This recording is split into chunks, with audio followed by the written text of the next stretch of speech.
jangan pantang menyerah lah ya.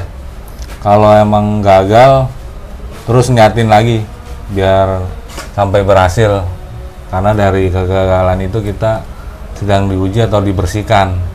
Jadi semakin kita niat sungguh-sungguh, insya Allah itu akan kita lewatin dengan mudah.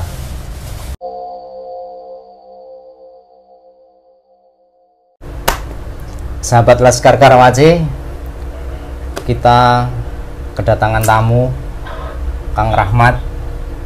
Kita akan tanya-tanya beliau bagaimana suka dukanya, kesan-kesannya dalam menjalankan amaliyah puasa 21. Langsung kita aja ngobrol-ngobrol santai ya Kang Rahmat ya? Iya boleh. Saya pengen tahu dan mungkin buat motivasi saudara-saudara kita yang lain agar semangat menjalankan amaliyah puasa ini ya. Apa kesan-kesan selama Kang Rahmat menjalankan amaliyah puasa 21 itu? Bisa dijelaskan ke kami agar supaya kami ini tambah semangat dan terinspirasi dari panjenengan. Monggo silakan. Kesannya ya banyak sih ya. Saya udah berapa kali nyoba, 3 kali tuh gagal terus. Yang pertama baru dapat 4 hari, tiba-tiba saya buang-buang air. Terus-terusan itu nggak berhenti sampai siang, tapi saya tetap puasa. Karena istri saya ngelihat saya lemah ya kan ya. Akhirnya terpaksa kita ke klinik buat berobat. Akhirnya di situ awal itu gagal gitu kan? Iya gagal. Kirain kan bisa disambung, kalau gagal ternyata kan harus ulang. Oh ya. Itu gagal pertama. Yang kedua baru niat, tiba-tiba badan saya sakit semua. Itu baru niat ya? Baru niat, biasa. Perut melilit kayak diperes-peres gimana sih ya? Saya sampai nggak bisa bangun itu. Intinya sakit lah gitu sakit, ya. Jadi tidak mampu untuk menjalankan amaliyah puasa gitu ya. Iya. Akhirnya tertunda lagi. Terus coba lagi itu. Coba lagi yang ketiga, itu juga pas malamnya udah badan sakit. Badan sakit, cuman saya tetap niatin buat puasa lanjut.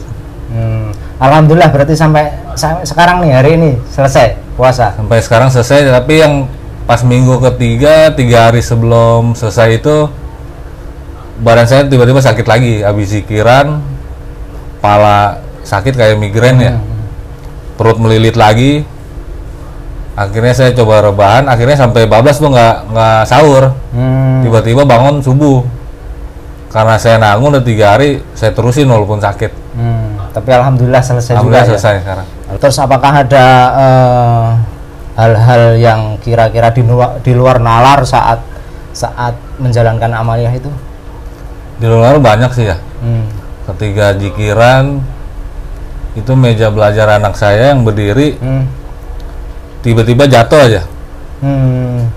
Padahal itu kan kamar cuma saya sendirian itu buat khusus buat sholat. Terus juga jemuran tiba-tiba jatuh pas saya lagi zikiran itu. Jadi kayak godaan-godaan hal-hal yang gaib itu juga terjadi ya? Terjadi. Masya Allah. Yes. Tidak menyurutkan niat sampean pikir terus. Alhamdulillah. Memang mungkin tuh setiap jamaah atau murid yang menjalankan amal itu nggak sama. Pastinya nggak sama, ada hal-hal yang sampean alami tapi di sisi lain jamaah lain nggak ngalami. Itu mungkin ya pengalaman itu tidak sama antara satu sama yang lain. Nah, kira-kira ada niatan lagi nggak untuk ke tahap selanjutnya, ke puasa 41, ke 3 bulan dan seterusnya? Insya Allah niat nyambung lagi. Kang Rahmat, awal mula sampean itu kok kenal TKNS itu dari mana sih? Apakah ada lewat media atau ada teman yang mengajak atau seperti apa pengalamannya sampean tuh kenal TKNS pertama itu? Saya kenal TKNS itu dari kawan saya ya, kawan karib lah, dari Mas Anton. Iya. Dia memperkenalkan TKNS, Waktu itu pas ada acara halal bihalal kalau nggak salah di Tambak, tempat Abah Haji. Saya coba diajak sana pertama kali saya itu. Kok sampean bisa tertarik? Apakah itu dulu coba-coba atau seperti apa itu sampean bisa merasa saya harus ikut masuk dunia Thorikoh TGNS nih? Apa motivasinya sampean? Kalau saya sih pada dasarnya kalau ke pengajian seneng ya. Pengajian seneng. Kalau acara-acara gitu saya seneng, kalau ngumpul ngaji gitu seneng. Makanya saya pengen tahu kayak apa sih Thorikoh ini gitu. Sebelum saya masuk, saya pengen tahu dulu. Oh, awal mula emang masuk pengen tahu apakah itu TGNS. Iya. Begitu sampai udah masuk, oh ini saya merasa cocok. Oh, seperti itu. Iya betul. Ya. Terus setelah Kang Rahmat main ke Tambak itu, terus apa yang terjadi? Saya belum tertarik sih pertama kali mah. Cuma hanya mengikuti aja gitu, seperti apa sih Thorikoh itu gitu. Belum tertarik bener. Saya lihat ini Kang Rahmat sebelum ikut Thorikoh ini kayaknya ahli-ahli hikmah nih. Apa bener? Ahli sih, dibilang ahli sih bukan ya. Cuman seneng. Saya itu seneng benda-benda gaib. Karena dari bujangan itu sering ikut temen memburu benda-benda gaib. Seperti kayak keris, jenglot, apa benda-benda begitulah seperti itu. Dan suka juga sama ilmu apa? Kebal ya, ilmu kebal, kanuragan ya, ibaratnya buat kedikdayaan kita lah. Karena emang saya dulu pernah bekerja di sebuah leasing, dan posisi saya itu emang tugasnya yang berat, bagian penarikan. Jadi saya untuk menjaga diri, saya coba pakai apa? Susuk. Dulu saya pakai susuk Inten untuk buat apa, jaga diri saya itu. Setelah pasang susuk itu apa yang dirasakan, efek apa yang ada dalam tubuh Kang Rahmat? Efeknya sih enak aja gitu ya ke badannya, jadi lebih percaya diri karena kan fungsinya macam-macam itu, buat jaga diri, buat kayak tahan bacok ya, buat pelulu apa sih istilahnya, kalau ketemu konsumen tuh dia jadi ngeliat kita, ya kayak pengasihan itu, dia lulu apa kata kita. Selama pasang susuk Inten itu, apakah kan katanya buat apa, kekebalan, kanuragan? Iya. Apakah pernah dites sama seseorang, apakah dibacok gitu? Pernah? Pernah. Karena efeknya itu ya kayak semacam tenaga dalam juga ada kan, dibacok nggak mempan. Pernah ketemu waktu itu kita pernah lagi di wilayah Paku Haji. Dan kebetulan yang saya hadapin itu Jaro. Jadi kalau Jaro itu ibaratnya Jawara lah, Jawara kampung situ. Remannya temunya pas kebetulan. Ini menarik nih Kang Rahmat, masalah ilmu kekebalan nih. Kan kekebalan dibacok apa ditusuk nggak mempan tuh. Iya. Kalau dicubit begini itu sakit. Sakit. Berarti nggak kebal dong. Itu kan cubit. Itu kan buat senjata tajam. Nah, gini logikanya gini. Ini yang tumpul aja saya cubit. Itu sampai sakit, apalagi dibacok. Apa beda? Beda kan senjata tajam, ini kan bukan senjata tajam. Enggak, kalau saya, pemikiran saya, logika saya gini kan. Yang tumpul ini aja, yang kulit sama kulit aja merasa sakit, apalagi benda-benda tajam. Itu logika saya ini, saya kan nggak ngerti apa-apa. Tapi itu emang nggak tembus ya kalau benda tajam atau senjata tajam. Berarti luar biasa ya. Jadi Kang Rahmat merasa pede, merasa berani karena punya pegangan pasang susuk itu tuh. Iya. Kira-kira Kang Rahmat tahu nggak efek setelah pasang susuk, maksudnya efek negatifnya gitu kan, yang sampean bicarakan kan tadi efek positifnya, merasa berani, tidak tembus ditusuk dan segala macam. Efek negatifnya ada nggak Kang? Saya nggak pernah tahu kalau efek negatifnya itu seperti apa, nggak pernah tahu. Jadi tahunya cuman pasang susuk, mau buat kedikdayaan atau buat pemikat. Kalau untuk efek sampingnya nggak tahu. Selama ini pasang susuk sampean ini ya, ada nggak setelah pasang susuk sampean timbul emosi tinggi, merasa paling kuat? Apakah ada perasaan-perasaan seperti itu? Ada. Jadi kayaknya kayak merasa so jago lah. Ya olah bahasa orang timur ya. Ya Jadi kalau ketemu orang nggak seneng, udah pengennya ajakin berantem aja udah. Gitu. Jadi buat nampilin kehebatan kita. Oh, jadi unjuk-unjuk gigi lah. Ya, jadi melihat orang itu kecil sepele. Setelah sampean ketambak, perubahan apa yang sampean rasakan? Setelah saya ketambak itu, saya jadi penasaran dengan Toriko ini, ada apa sih di Toriko ini gitu. Selama ini kan saya ngaji aja kan, ada guru, ada ustadznya gitulah ya. Udah baca ngaji udah, cuma kalau di Toriko ini kayaknya ada yang beda gitu, makanya saya penasaran, pengen tahu lebih dalam gitu.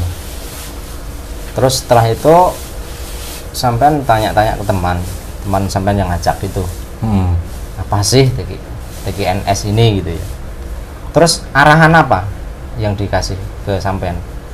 Arahannya coba suruh ngikutin, kalau emang ada rasa yang lebih enak, adem gitu ya, coba dilanjut gitu. Maksudnya ngikutin seperti apa tuh? Apakah dikasih amalan apa seperti apa? Ngikutin pertama pengajiannya kan ya, biasanya kan jikirannya wakiyah, saya coba ikut rutin di wakiannya itu tiap malam. Terus dikasih jikiran fondasi, saya coba jalanin, dan efeknya agak jadi adem ke badan. Berarti selama sampean megang ilmu kanuragan itu merasa tidak ada ketenangan begitu? Iya, karena bawaannya itu emosi aja, nggak boleh kesenggol dikit lah. Maksudnya kesenggol itu apa itu? Maksudnya mau tersinggung begitu maksudnya? Ya abang nih sentuhan sama saya nih nggak seneng, udah saya pengen berantem aja udah itu. Mungkin apa itu bawaan Iya bawaan mungkin apa yang disebut khodam jin atau seperti apa, mungkin begitu, saya juga nggak paham. Saya juga nggak pernah belajar begitu itu. Begitu sampean dikasih amaliyah sama temen, itu amaliyahnya apa aja? Itu amaliyahnya mandi tobat 41 hari nggak boleh putus. Lalu jikiran pondasi selama 2 bulan. Terus puasa 21 hari. Ya. Setelah selesai lanjut puasa 41 hari.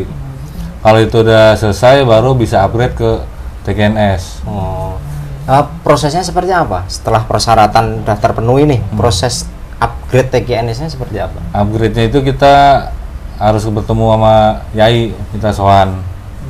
Yang kebetulan waktu pas saya mau upgrade itu Abah Haji mau ke majelis. Waktu itu pas acara Idul Adha kebetulan.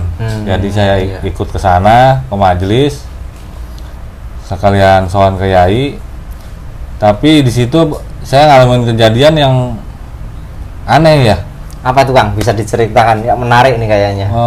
Jadi saya pas habis pagi kan pada bantuin motongin daging ya. Tiba-tiba habis zuhur itu saya munting, Pak. Apa tuh munting tuh? Apa sih? Kok baru dengar saya bahasa munting? Pala pusing, puyeng. Nggak bisa berdiri itu. Nggak kuat saya berdiri. Itu belum ketemu Yai itu, baru mau ketemu. Jadi tiba-tiba pusing saya, akhirnya saya cari masjid buat tiduran. Sampai asar tuh dari zuhur. Saya tidur pulas. Pas bangun-bangun asar, baru saya balik lagi ke bantuin yang motong daging buat sambil ketemu Yai di situ. Dan itu saya alamin beberapa kali, setiap ketemu Yai saya munting, Bang. Selalu itu puyeng. Kepala sakit. Habis ketemu Yai puyeng setengah ini udah gak bisa sampai tiduran, kita tepar lah dari situ. Nah setelah beberapa kali alhamdulillah amalia kita jalanin kan ya. Pas kemarin terakhir ketemu, kalau nggak salah pas nganter Bu Bidan, kebetulan istri Yai kan mau lahiran, kita ketemu Yai, alhamdulillah udah nggak munting lagi tuh Bang, udah normal lah biasa. Ya, jadi sahabat Karawaci, bahasa munting nih ya perlu diperjelas. Munting itu semacam apa ya, kepala sakit geliyang lah kalau bahasa Jawanya ya, biar sahabat-sahabat kita tahu nih bahasa munting. Saya juga agak puyeng nih soalnya. Ya lanjut Kang, bisa ceritakan lagi biar tambah semangat nih yang saudara-saudara kita yang lain. Kang Rahmat kan tadi cerita bahwa setiap mau ketemu kiai itu kepalanya sakit. Iya. Apakah itu ada pengaruh dari keilmuan Akang sebelumnya? Saya rasa sih ya emang itu kayaknya efeknya itu ada pengaruhnya. Makanya kadang mandi tobat aja saya sering gagal. Sebelum 41 tuh gagal, saya ulang lagi terus. Gagal lagi, saya terus ulang lagi. Alhamdulillah sampai akhirnya selesai gitu ya. Dan efek-efek itu ya akhirnya hilang sendiri. Ini kan apa nih pesan dan kesannya setelah menjalankan amaliyah TGNS ini? Pesan-pesannya itu yang paling utama, jangan pantang menyerah lah ya. Kalau emang gagal, terus niatin lagi biar sampai berhasil. Karena dari kegagalan itu kita sedang diuji atau dibersihkan. Jadi semakin kita niat sungguh-sungguh, insya Allah itu akan kita lewatin dengan mudah. Dan pernah ini mah nyata ya, saya sudah ngalamin beberapa kali selama saya ikutin amalia dari Yai ini. Pernah suatu hari ATM saya itu kosong Bang, bener-bener kosong, dan saya nggak ada uang. Ada kebetulan transferan masuk 200.000. Itu ada konsumen kan mau bikin pesen cetakan sama saya. Oh iya. Pas saya ambil ke ATM, tiba-tiba uang saya itu ada 400.000. Alhamdulillah. Sebenarnya uangnya ATM itu kosong, tapi kenapa bisa ada 400.000? Sedangkan konsumen saya itu cuma transfer 200.000. Insya Allah. Dan ada lagi ini yang pas ini nyata bener, ini langsung dibayar tunai mungkin ya. Gimana itu Kang? Bisa cerita? Saya syukuran puasa ini sebenarnya nggak ada uang. Saya punya uang cuman untuk kebetulan buat bayar kontrakan kan ya. Ya. Tapi saya niat ikhlasin tulus, saya mau syukuran dulu. Ya, insya Allah kan kalau rezeki mah ya. Allah pasti kasih. Pagi saya kasih istri untuk belanja buat malam syukuran. Pas sore alhamdulillah Allah kirim konsumen kepada saya, ada pesanan cetakan, jadi uang yang saya keluarkan untuk syukuran ini langsung dibayar tunai Bang. Alhamdulillah. Langsung diganti. Itu nyata. Alhamdulillah. Alhamdulillah, insyaallah. Mudah-mudahan perjuangan panjenengan dalam menjalankan amaliyah puasa yang begitu berat ya. Ada sebagian saudara-saudara kita yang biasa-biasa aja. Mungkin bagi sampean panjenengan ini berat ya. Berat. Tapi ya mudah-mudahan dengan perjuangan sampean, perjuangan menjalankan amaliyah 21 ini, mudah-mudahan Allah ridho. Amin. Sampean dilancarkan dalam menjalankan amaliyah yang selanjutnya, istiqomah sampai yaumil akhir di bawah bimbingan Romo Kiai. Mudah-mudahan dimudahkan segala urusannya dan dilancarkan rezekinya dalam mendukung, menopang dalam kita berthariqah ini. Ya gitu sahabat Laskar Karawaci, mudah-mudahan dengan pengalaman Kang Rahmat bisa memotivasi kita untuk lebih giat lagi dalam menjalankan amaliyah ini sampai yaumil akhir. Amin amin ya rabbal alamin. Wassalamualaikum warahmatullahi wabarakatuh.